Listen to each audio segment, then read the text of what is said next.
Hello guys, मैं हूँ Garima Verma. Welcome to my YouTube channel Garima maths classes.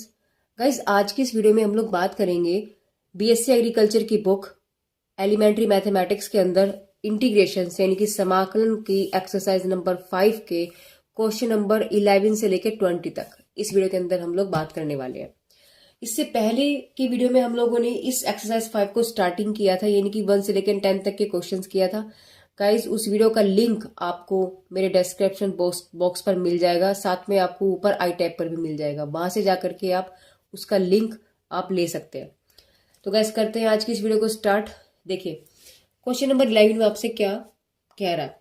जैसे कि मैंने आपको पहली वीडियो में बताया था कि यहाँ हमें टी मान के चलना है, ठीक है। वो आपको प्रैक्टिस के साथ में होगा। तो यहाँ देखो, हम किसको टी मानेंगे। देखिए, हमें ये चीज पता है कि देखो, कोस एक्स का जो डिफरेंशियल होता है वो साइन एक्स होता है, सही बात है।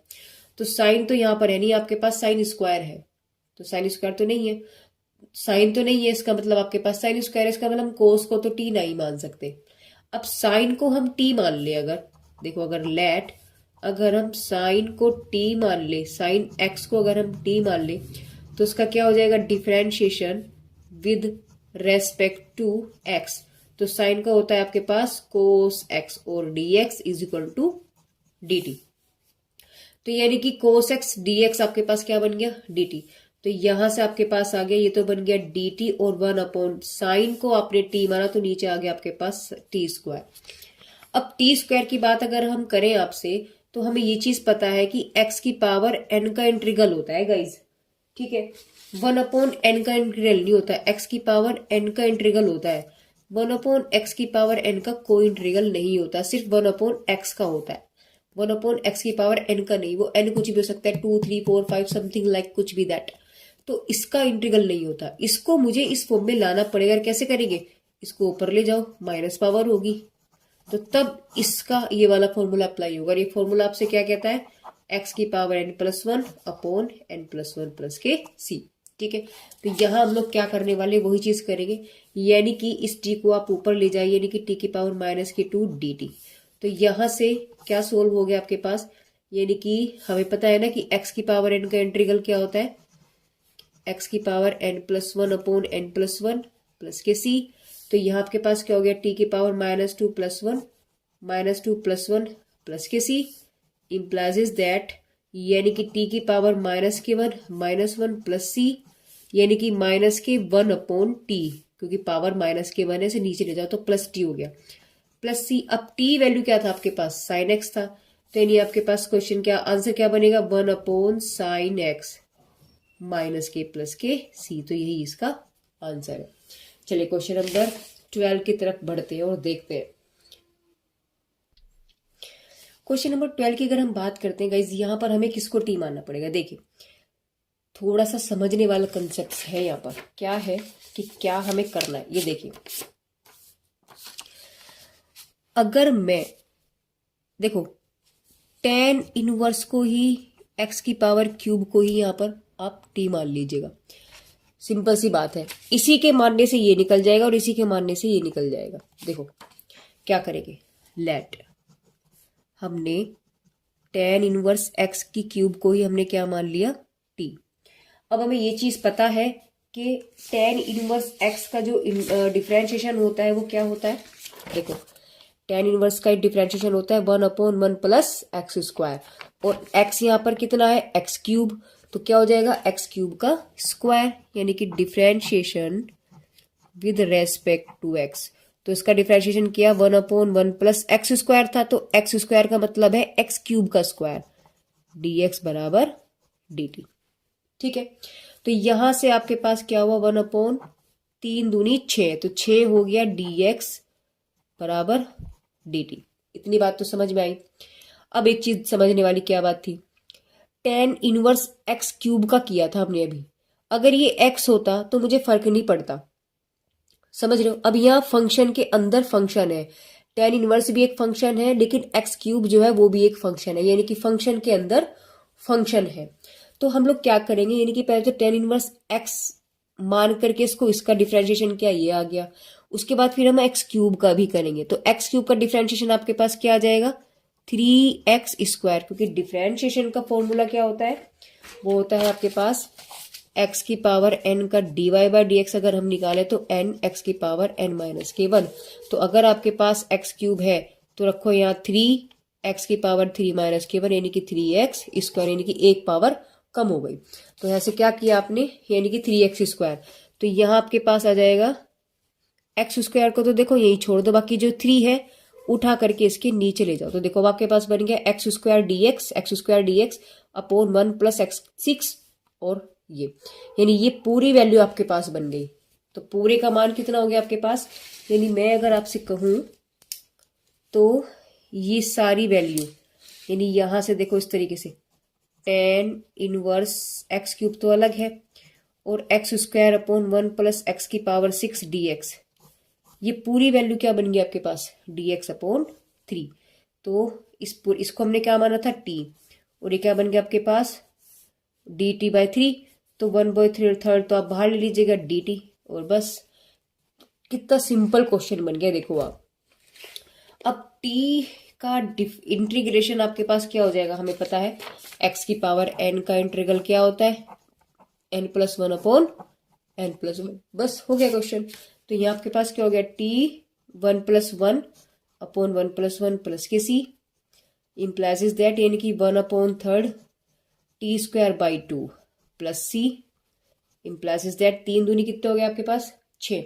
तो 1/6 t² और t की वैल्यू क्या है आपके पास tan इनवर्स x³ पूरे का स्क्वायर प्लस के c। आपका क्वेश्चन कंप्लीट। ठीक है, चलिए क्वेश्चन नंबर 13 में देखते हैं। क्वेश्चन नंबर 13 की अगर हम बात करें, देखो किसको टी मानने वाली बात है, यहाँ पर भी x की power n-1 upon a + b x की पावर n पूरे का होल क्यूब दिया है। देखो अगर मैं इस ऊपर वाले को तो आप मान सकते हो, ऐसा नहीं है टी नहीं मान सकते, लेकिन आपको कंडीशन देखनी पड़ेगी कि डिफरेंशिएशन आ रहा है उसका या नहीं आ रहा।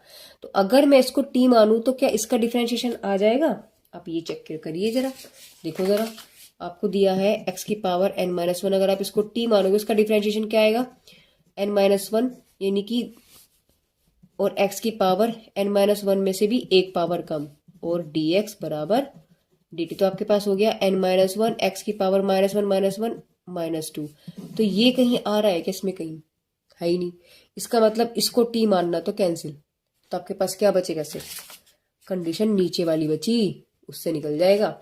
तो यहाँ हम क्या करेंगे, लेट a + b x की पावर n, इस पूरी को टी मान लो। जब मैंने डिफरेंशिएशन किया विद रेस्पेक्ट टू x, तो a का तो 0 हो गया क्योंकि कांस्टेंट है, b आपके पास सेम रहेगा क्योंकि ये इसके साथ मल्टीप्लाई में है। अब x की पावर n का डिफरेंशिएशन n x की पावर n-1 dx बराबर dt।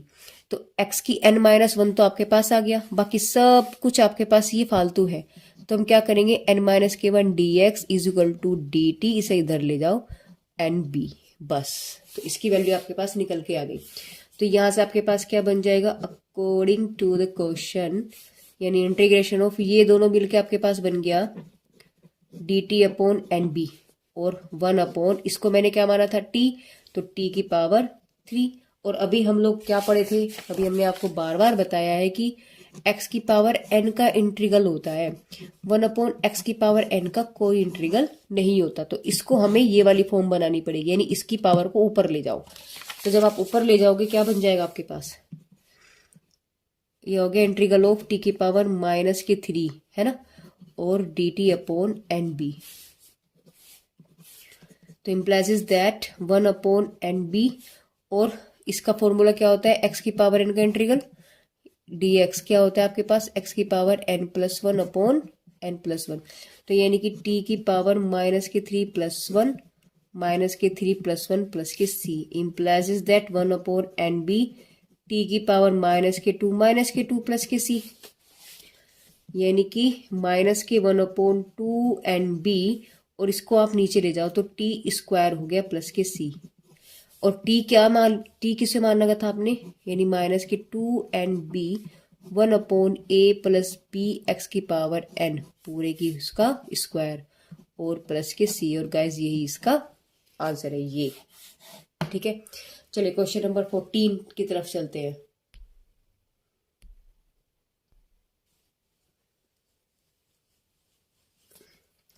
क्वेश्चन नंबर 14 में देखिए, देखो हमें साफ नजर आ रहा है कि इसको टी मानना है। 1 अपॉन, देखो हमें पता है क्या कि 1/√1 - x², किसका डिफरेंशिएशन किसका डिफरेंशिएशन है, ये किसका डिफरेंशिएशन है, किसका, साइन इनवर्स एक्स का। समझ रहे हो? तो साइन इनवर्स एक्स का अगर मैं डिफरेंशिएशन कर दूं तो ये बन के आ जाएगा। इसका मतलब मैं किसको टी मानूं, साइन इनवर्स एक्स को। तो यहां से आपने क्या किया, लेट साइन इनवर्स एक्स को आपने टी माना। ठीक है, तो जब आप डिफरेंशिएशन करेंगे विद रेस्पेक्ट टू एक्स, तो साइन इनवर्स का डिफरेंशिएशन होता है 1/√1 - के x²। देखो मैं आपको दिखा भी देती हूँ। साइन इनवर्स का डिफरेंशिएशन होता है 1/√1 - के x²। ठीक है, आप नोट कर सकते हैं गाइस, ये फॉर्मूलाज है।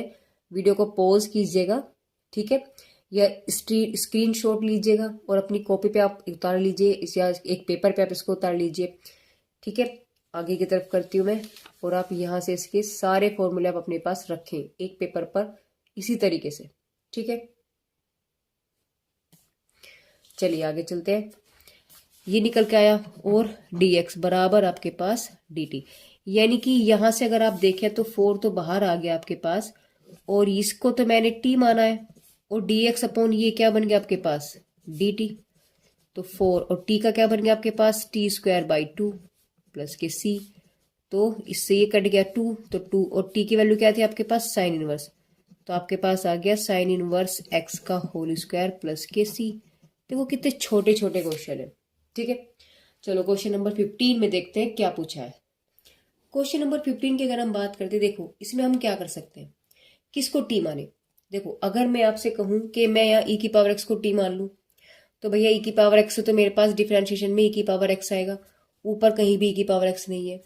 दूसरी बात, e की पावर x को छोड़कर के कहीं कोई वेरिएबल नहीं है, सब आपके पास कांस्टेंट टर्म है, a b c कांस्टेंट है। तो कांस्टेंट तो कभी आ ही नहीं सकते, और कांस्टेंट को टी हम मान नहीं सकते क्योंकि उसका डिफरेंशिएशन आपके पास 0 हो जाएगा।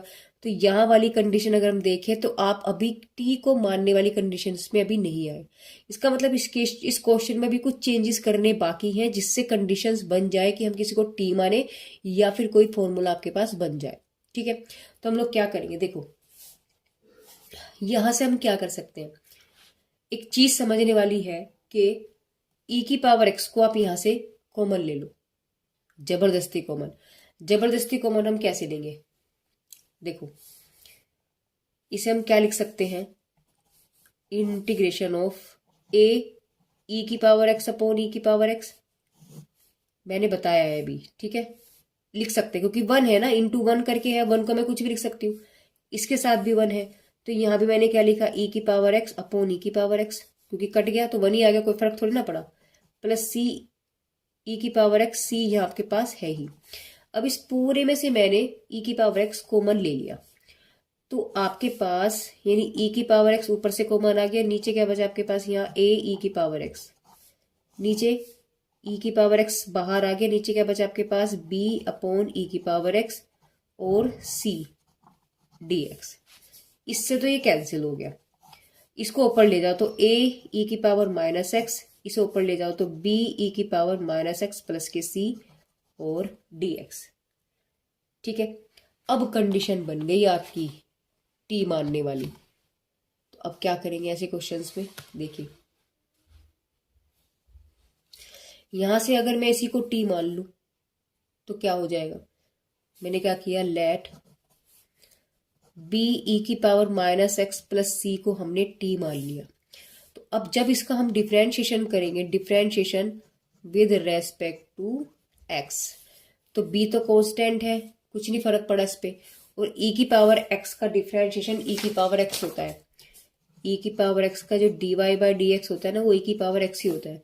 और अगर यहाँ -1 हो तो इसका -1 ही होगा, लेकिन साथ में इस -1 का भी हम डिफरेंशिएशन करेंगे, वैल्यू मिल जाएगी -1, क्योंकि x का डिफरेंशिएशन 1 होता है, तो -1 का -1। तो यहाँ आपके पास क्या निकल के आया, यानी कि इसका डिफरेंशिएशन आपके पास आया -e की पावर -kx, और c की वैल्यू 0। बाहर आ गया आपके पास dx और is equal to d t. यानी कि ऊपर आपके पास क्या है, देखो ए ई की पावर एक्स माइनस के, तो ई की पावर एक्स को आप यहां ले लो डी एक्स, बाकी सब उठाओ और आप इधर ले जाओ, तो आपके पास माइनस का भी बचा, आप इसे इधर ले आए, तो इसकी वैल्यू तो बन गई ना आपके पास। तो यहां से आप इसको कैसे कर सकते हो, देखो ए को तो आपने बाहर निकाला, ई की पावर एक्स डी एक्स क्या बन गया आपके पास, सॉरी डी टी है गाइज, ये डी टी, ये तो आपके पास बन गया d t upon b minus k, और वन अपॉन इस पूरे को मैंने माना था टी, तो यानी यहां से माइनस के ए अपॉन बी, और वन अपॉन टी किसका इंटीग्रल होता है, ये होता है लोग टी का।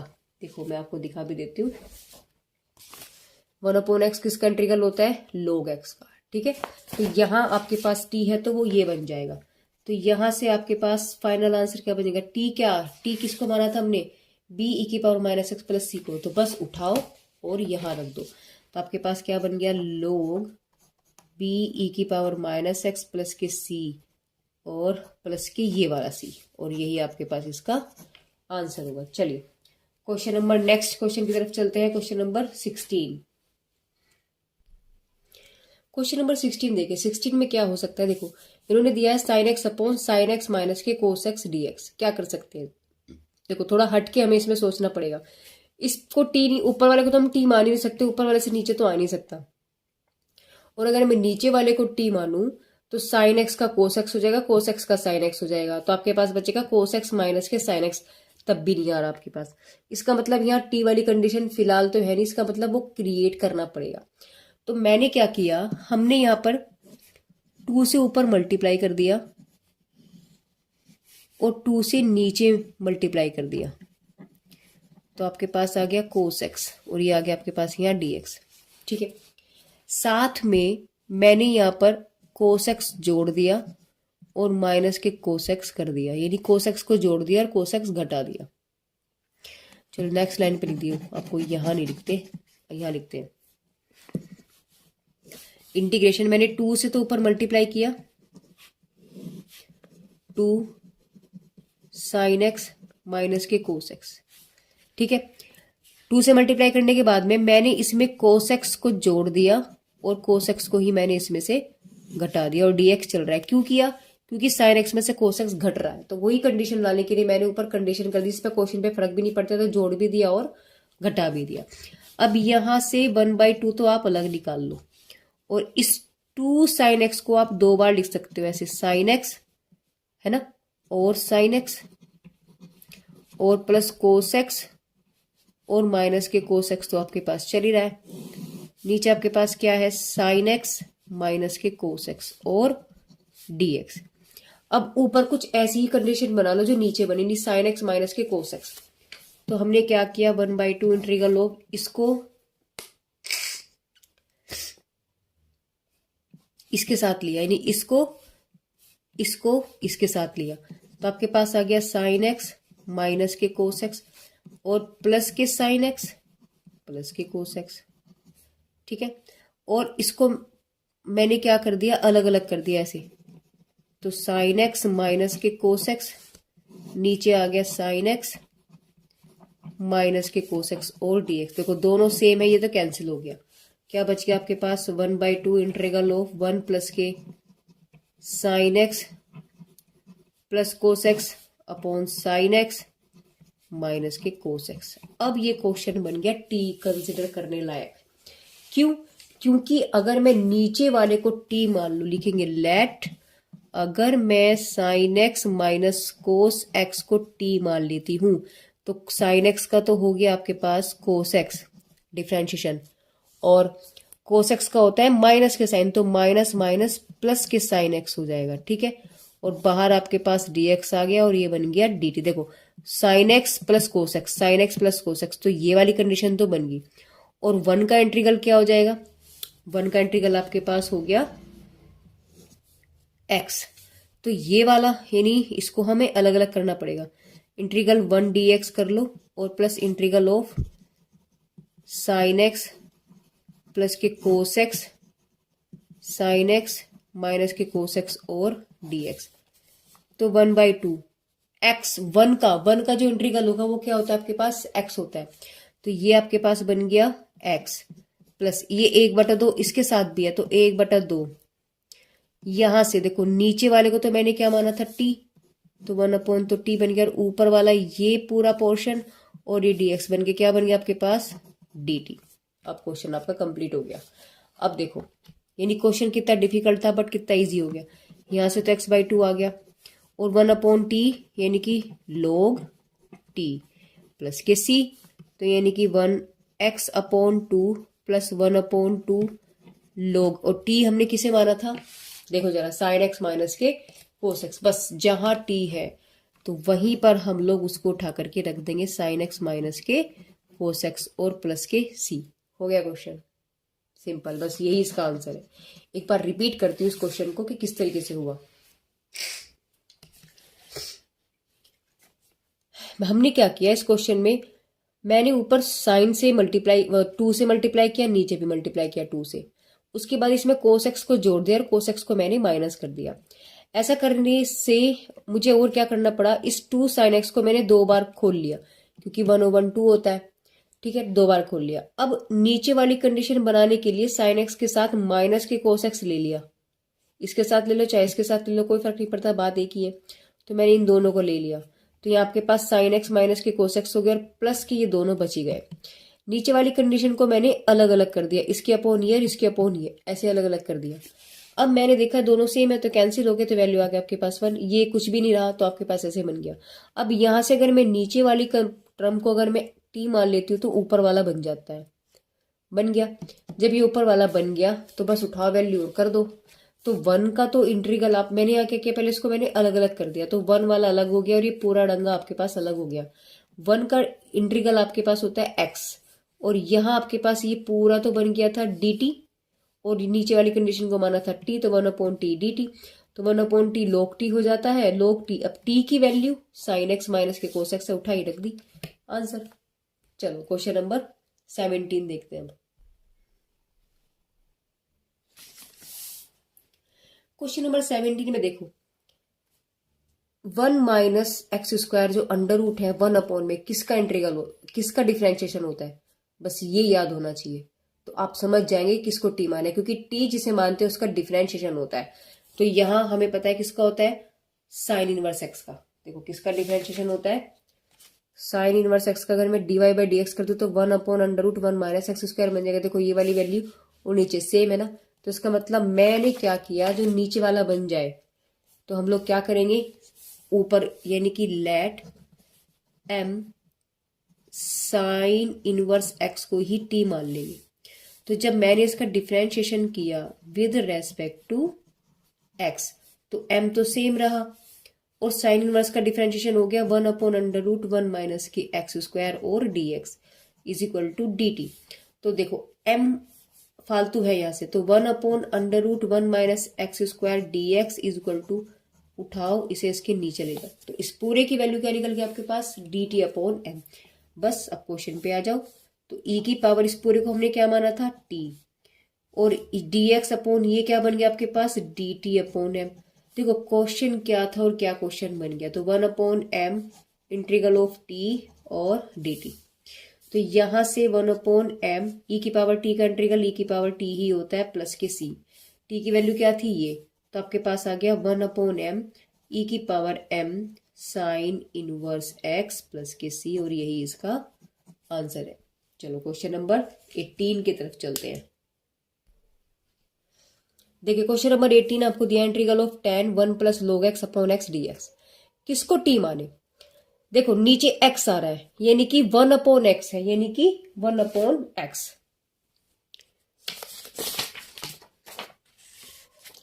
यानी कि आपके पास 1/x dx ये वाली कंडीशन बन रही है। तो 1/x सोचो जरा कि किसका dy बाई डी एक्स मैं ऐसा करूं कि मेरे पास 1/x हो जाए, तो किसका होता है वो log x का।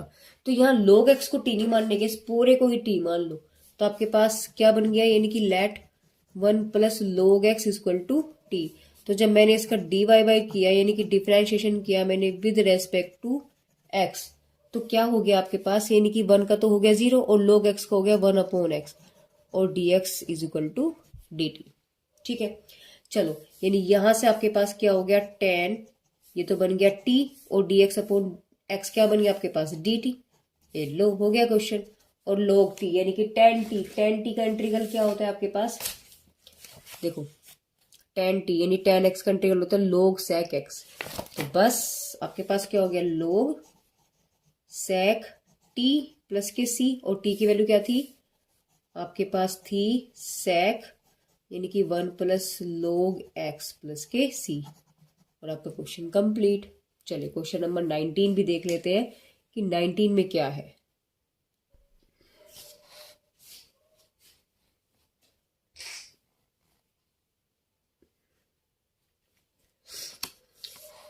देखिए क्वेश्चन नंबर 19 में क्या है। 19 के अगर मैं बात करती हूँ तो यहाँ ऊपर वाले पोर्शन को तो हम टी नहीं मान सकते, क्योंकि 1 का तो 0 हो जाएगा और कोस एक्स का तो साइन एक्स हो गया, बट ना तो होल पावर क्यूब आएगी और ना ही एक्स आएगा, क्योंकि हम डिफ्रेंशिएशन करते हैं, डिफ्रेंशिएशन में पावर कम होती है, डिफरेंट हो जाएगा। तो इसका मतलब क्या है, यानी कि नीचे वाले को टी मान लो। तो नीचे वाले को जब हम टी मान लेंगे, यानी कि लेट एक्स साइन एक्स को जब मैंने टी माना, तो डिफ्रेंशिएशन करो इसका विद रेस्पेक्ट टू एक्स। तो एक्स का तो हो गया 1 और साइन एक्स का हो गया कोस एक्स, और बाहर आ गया आपके पास d x equal to d t. लो बन गया 1 plus cos x d x, क्या निकल के आपके पास, डी टी। तो 1 अपॉन टी की पावर क्यूब और डी टी। तो इम्प्लाइज इज दैट, ऐसे क्वेश्चंस को मैंने क्या बताया था कि 1 अपॉन एन अगर हो एक्स की पावर में, 1 अपॉन एक्स की पावर एन होता है, उसे हम ऊपर ले जाते हैं, क्योंकि हमें इंटीग्रल ऑफ 1 एक्स की पावर एन ही बनाना होता है। तो यहां से हमने क्या किया, इसे ऊपर ले गया, तो इंटीग्रल ऑफ टी की पावर माइनस की 3 डी टी है गाइज, ये टी। तो अब यहां से देखो, हमें पता है फॉर्मूला क्या होता है, एक्स की पावर एन का जो इंटीग्रल होता है क्या होता है, एक्स की power n plus 1 upon n plus 1 plus के सी। अब तो क्वेश्चन आपको फॉर्मूले भी याद हो गए होंगे गाइज, रट गए होंगे, इतनी बार हम लोग कर चुके हैं। तो यहां से यानी टी की पावर माइनस की 3 प्लस 1 अपॉन माइनस की 3 प्लस 1 प्लस के सी। ठीक है, इसको यही कर देते हैं इस तरीके से। तो आपके पास आ गया इंटीग्रल ऑफ टी की पावर माइनस के टू प्लस के सी, यानी इंटीग्रल ऑफ माइनस के 1/2 1 अपॉन टी स्क्वायर प्लस के सी। अब टी की वैल्यू क्या थी आपके पास, इसे भी देख लेते हैं, यानी माइनस के 1/2 1 अपॉन एक्स प्लस के साइन एक्स का स्क्वायर और प्लस के सी। बस यही आपका आंसर होगा, क्वेश्चन कंप्लीट। ठीक है, चलो इस वीडियो का लास्ट क्वेश्चन पर हम चलेंगे, क्वेश्चन नंबर 20 में देखेंगे 20 में क्या कह रहा है। क्वेश्चन नंबर 20 में देखो क्या है, मैं यहाँ किसको टी मान सकती हूँ, देखो अगर मैं 1 प्लस, देखो नीचे वाले को तो टी नहीं मान सकते, अब अगर मैं 1 प्लस एक्स स्क्वायर को टी मानू तो आपके पास इसका तो 0 हो गया डिफरेंशिएशन, और एक्स स्क्वायर का हो गया 2x, तो ये कंडीशन तो कहीं नहीं आ रही। अब यानी आपके पास बन रहा है, ये क्या बन रहा है, देखो यानी आपके पास बन रहा है ये कुछ इस तरीके से, tan इनवर्स एक्स की power 4 D x upon 1 plus के एक्स स्क्वायर। यानी अब चेक करो कि 1 अपॉन 1 प्लस एक्स स्क्वायर किसका इंटीग्रल है, सॉरी किसका डिफरेंशिएशन होता है, तो हमें पता है tan इनवर्स का होता है। तो यहां से हम लोग क्या करेंगे, लेट tan इनवर्स एक्स को ही हम टी मान लेंगे, जब हमने डिफरेंशिएशन किया विद रेस्पेक्ट टू एक्स। तो tan इनवर्स का डिफरेंशिएशन होता है 1 अपॉन 1 प्लस के एक्स स्क्वायर, और हो गया डी एक्स बराबर के डी टी। तो 1 अपो देखो D x upon 1 plus x square क्या बन गया आपके पास, ये पूरा डी टी। तो यहां से आपके पास क्या बन गया, इसको तो हमने टी माना तो टी की पावर 4, और ये बन गया आपके पास डी टी। देखो क्वेश्चन क्या था और क्या बन गया। अब हमें पता है कि एक्स की पावर एन का जो इंटीग्रल होता है, एक्स की power n plus 1 upon n plus 1 होता है, सिंपल सी बात है। तो यहाँ से टी 5 हो गया अपॉन 5 हो गया प्लस के सी, यानी कि टी की वैल्यू क्या आपके पास, देखो tan इनवर्स तो उठा वो रख दो, तो 1 upon 5 tan inverse x plus के सी, और गाइस ये इसका आंसर है। चलेगा, तो यहाँ आपकी एक्सरसाइज जो 5 है उसके क्वेश्चन 11 से लेकर के 20 तक कंप्लीट हो गए। यानी इन 2 वीडियो में हम लोगों ने डिस्कस कर लिया है एक्सरसाइज 5 के क्वेश्चन नंबर 1 से लेकर 20 तक। तो गाइज मेरी वीडियोस आपको कैसी लग रही है, मेरे मेथड्स आपको समझ में आ रहे हैं या नहीं आ रहे हैं, जैसा भी आपको लगता है प्लीज कमेंट बॉक्स में कमेंट करके जरूर बताइएगा। तो गाइज मिलते हैं नेक्स्ट वीडियो में अगले क्वेश्चंस के साथ। तो तब तक के लिए guys bye bye and take care. Thank you for watching my videos.